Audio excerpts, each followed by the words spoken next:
Viewers and subscribers, you're welcome back again on this platform where we tell you undiluted truth.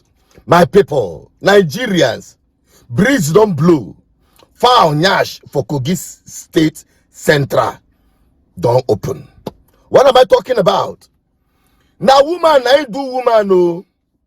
Auntie Charity, who is working for you know best. She had been exposed.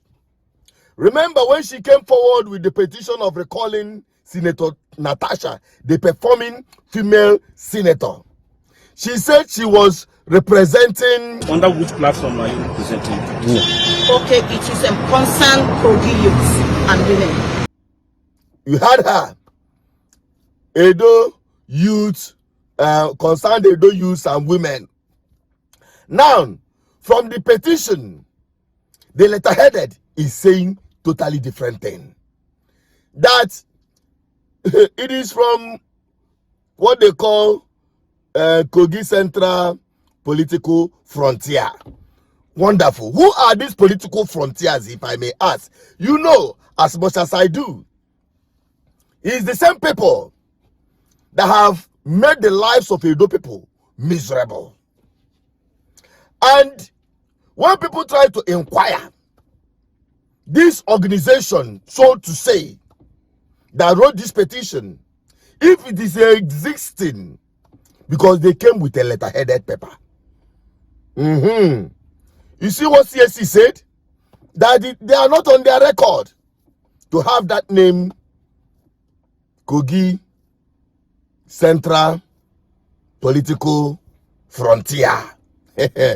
Now, some may say or argue, you don't need to be a registered organization before you can start or initiate or lead this kind of recalling whatever. But I must tell you, Auntie Charity, or whatever they call her,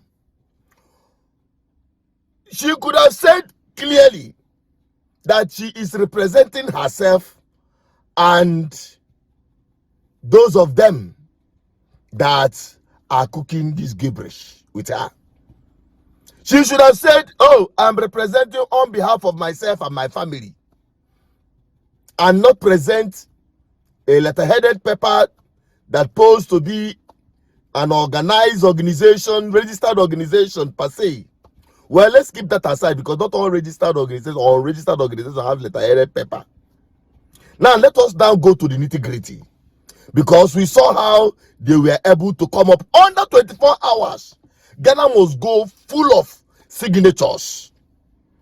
My dear, these signatures will be put under, if it is a same crime, under forensic,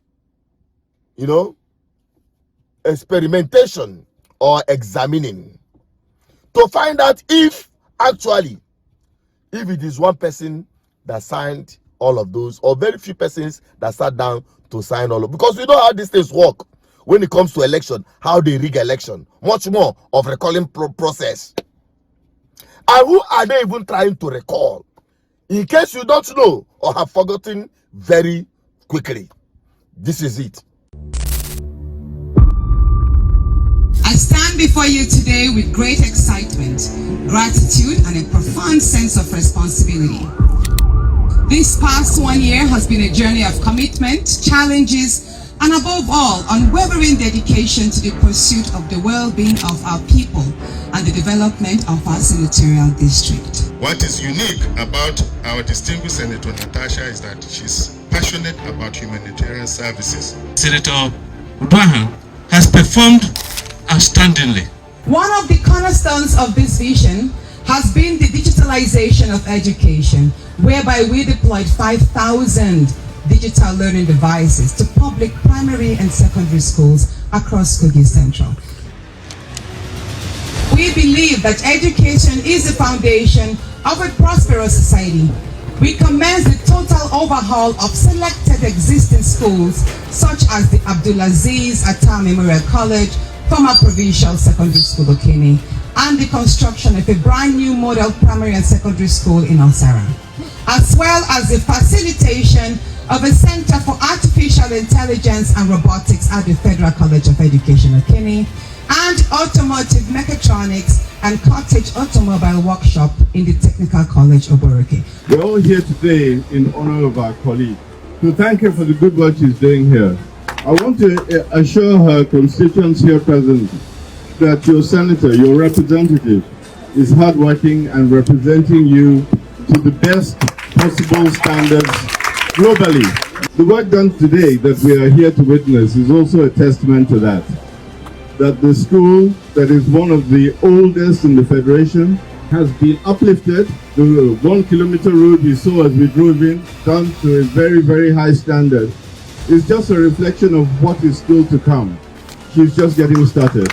Equally, we have worked tirelessly to facilitate capacity building training and empowerment programs to thousands of beneficiaries from our senatorial district.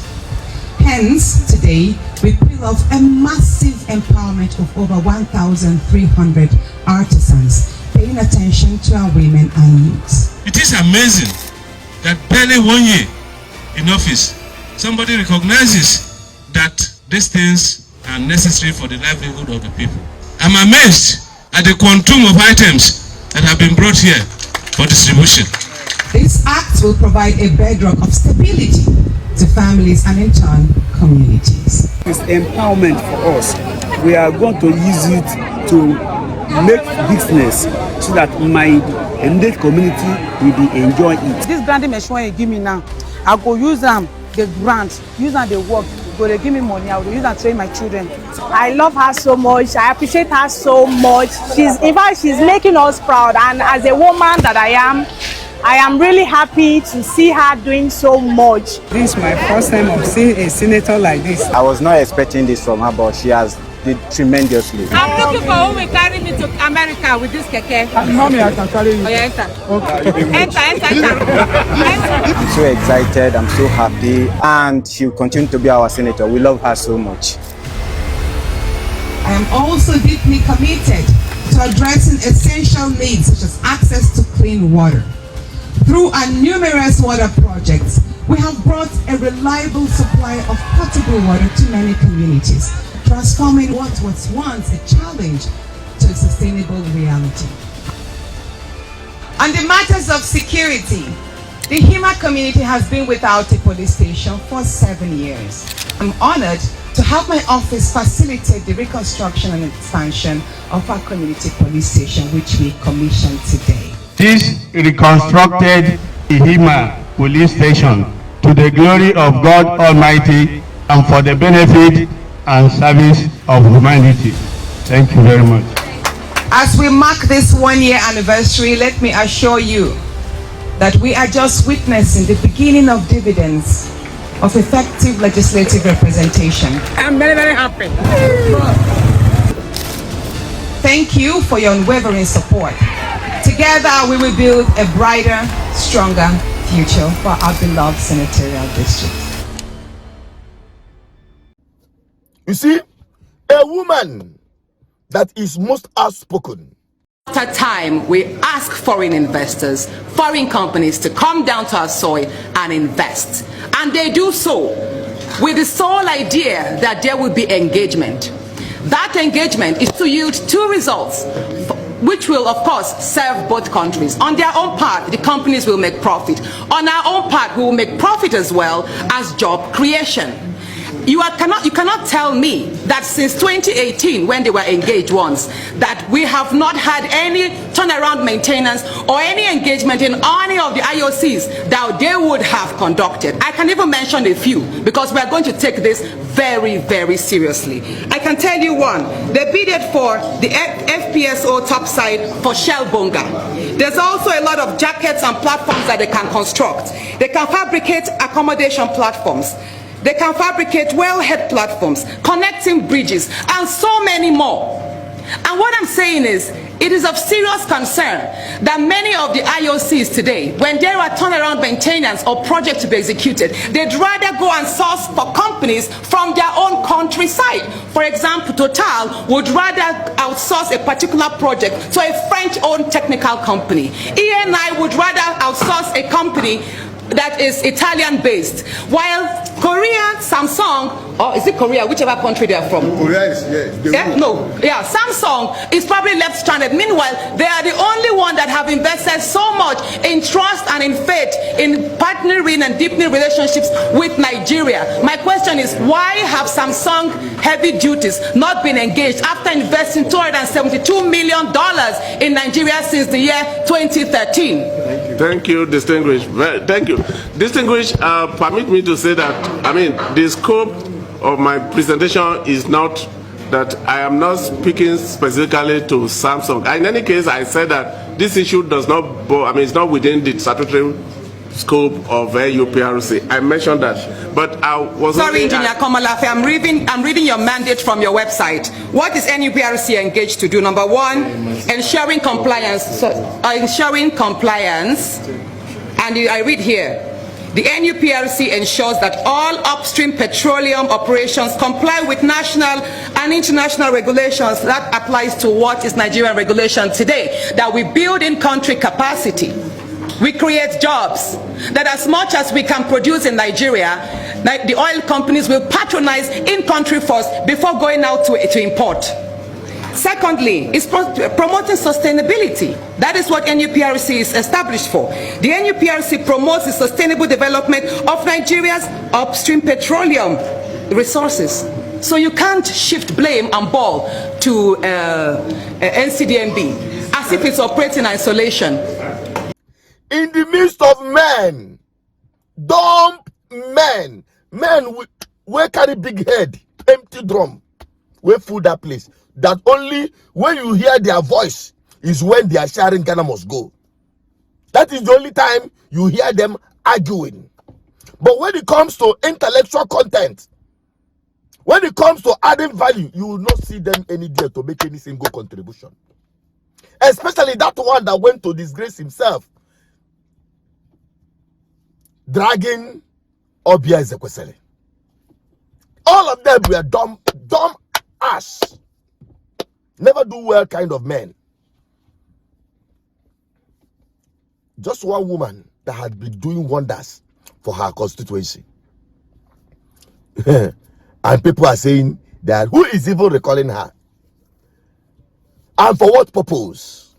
You see this case of sexual harassment brought up by Natasha. Now I'm going to expose this government of impunity very well. Because it is good, it is coming from that angle. If they could do this to a sitting senator, imagine other Nigerians. Nigerians, I will keep telling you, until Nigeria happen to you, you will not understand. This 30 days rant, they call it. You say it is a rant. Well, in the next video, don't miss it, so you understand how Tinubu is reacting to all of these things and how it is sound for their ear. Let me have your opinion on this on the comment section. Help me share this video to every voice that has anything to speak on to be on this table. Share this video especially to all the women in Nigeria, because her fight is not just for herself, and it's not just for only the women, it is also for their children and their families. If you know what woman represents, you will not toil with her. Especially the kind of woman called Natasha. Now that place, this woman go drag them finish. And she's ready for the fight. You might even succeed in your kurukere, because Nigeria is a jungle. Nigeria have no law. In practical terms. Let them keep exposing themselves until this whole system comes crashing on their head. But it will not happen if you, as Nigerians who are victims of Nigeria, do not stand up for this fight.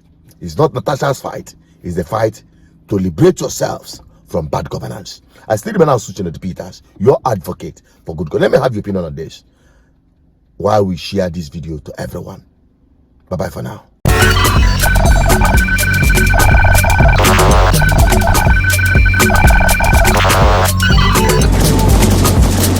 GGN, uniting the people for good governance.